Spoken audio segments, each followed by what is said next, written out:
प्रिय सज्जनों, आप सभी लोग जानते हैं परमात्मा ने हम सभी लोगों को संसार में एक अवसर दिया है और वह अवसर दिया है स्वयं को समझने का, अपने जीवन को निखारने का, अपने लक्ष्य को प्राप्त करने का और जन्मों जन्मों के जो भी समस्याएं थी सबको दूर करके और अपने जीवन को मुक्तमय बनाने का। इसके लिए परमात्मा ने हम सभी लोगों को अवसर दिया है। इसके लिए हमको 3 चीज़ों की आवश्यकता होती है: ज्ञान, कर्म और भक्ति का। कर्म तो हम दुनियादारी में भी सीखते हैं, लेकिन जब हम सत्संग जाते हैं तो वहाँ हमें क्या करना चाहिए, क्या नहीं करना चाहिए, ये दोनों चीज़ की शिक्षाएँ मिलती हैं, जिसे हम प्रवृत्ति और निवृत्ति का मार्ग कहते हैं। जब हम इन चीज़ों में अपनी समझ को अच्छा बना लेते हैं तब जरूरत पड़ता है ज्ञान की। ज्ञान का मतलब हमें स्वयं से परिचय कराना, हम क्या हैं, परमात्मा क्या है, हमारा परमात्मा से मिलन कैसे होगा, ये कराना, यही आत्मज्ञान कहलाता है। और आत्मज्ञान भी सत्संग के द्वारा, सद्गुरु के मिलन से, सद्गुरु की कृपा से जब ज्ञान की प्राप्ति होती है, परमात्मा का साक्षात्कार होता है, जिसे आत्म साक्षात्कार कहते हैं। अब इतना होने के बाद भी एक काम और बाकी रहता है, वह है योग। योग का मतलब जोड़ना। हम किसी से जब जुड़ना चाहते हैं तो उसके लिए एक ही उपाय है और वह है प्रेम या भक्ति। जब हम परमात्मा से प्रेम करते हैं या भक्ति करते हैं तो अपनापन बढ़ते जाता है, हम उनके ज़्यादा करीब होते चले जाते हैं, उनके सानिध्य में रह करके उनमें और अपने भेद को मिटा देते हैं। इसी का नाम है योग। और जब यह प्रेम और भक्ति सफल होती है तब हमारा जीवन सफल होता है, तब कुछ और पाना बाकी नहीं रहता है।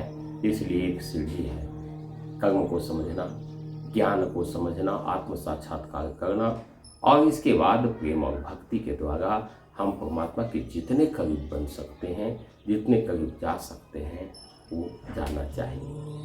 अब मैं यहाँ पर आज एक विशेष रूप से एक दृष्टांत का वर्णन करूँगा, जिसमें भगवान श्री कृष्ण संसार में प्रेम के महत्व को समझाने के लिए ही प्रकट हुए हैं। और उनके भाई उद्धव जी, जिन्हें ज्ञान का घमंड था, जिनके पास ज्ञान था और ज्ञान के बल से वो समझते थे कि ज्ञान से प्रेम का या भक्ति का महत्व कम है, उनको समझाने के लिए कृष्ण भगवान उनको गोकुल भेजते हैं, ये कह करके कि वहाँ जितनी भी लोग हैं सब के सभी लोग प्रेम में पागल हैं और केवल दिन रात मेरा स्मरण ही करते रहती है।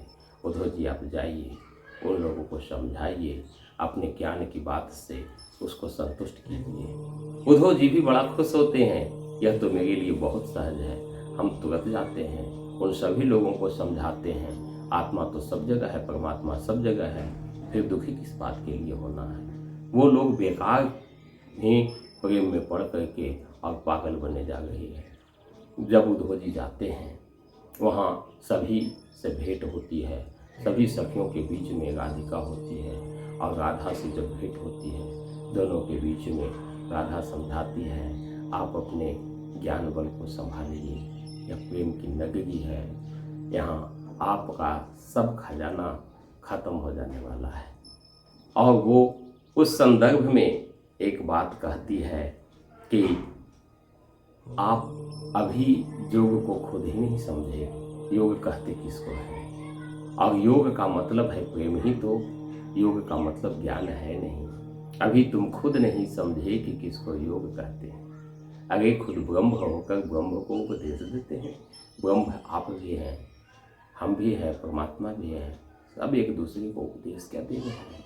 हमें ये उपदेश और ज्ञान की सीमा से बाहर निकलना होगा और केवल प्रेम और भक्ति को अपनाना होगा, तभी हमारा जीवन सफल होगा। और तभी द्वैत से अद्वैत की ओर हम जाएंगे, तभी हम ये समझ सकेंगे वही मैं हूँ, मैं ही वह है। और इसी को हम सभी लोग कहते हैं कि हमारे लिए सोहम मंत्र है। और जब हम इस चीज़ को समझ जाते हैं तो हमारी सारी दुविधा समाप्त हो जाती है, हमारा भेद समाप्त हो जाता है, हम दो नहीं रह जाते हैं, एक रह जाते हैं। कबीरदास ने इसको कहा, प्रेम गली अति सांकरी तामे दो न समाए। प्रेम की गली बहुत सकरी, उसमें दो नहीं रहता है, एक हो जाता है। और सचमुच में भक्ति का जो रास्ता है ये बहुत महत्वपूर्ण है। और जब हम इस चीज़ को समझ लेंगे, अपना जीवन सफल होने वाला है। और जब ये बात उद्धव जी समझते हैं, उनकी आंखों से आंसू गिरता है।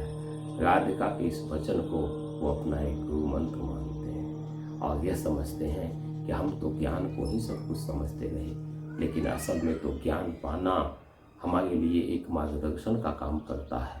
हम करीब पहुंचते हैं, अब तो हमें प्रेम और भक्ति का मार्ग चुनना है।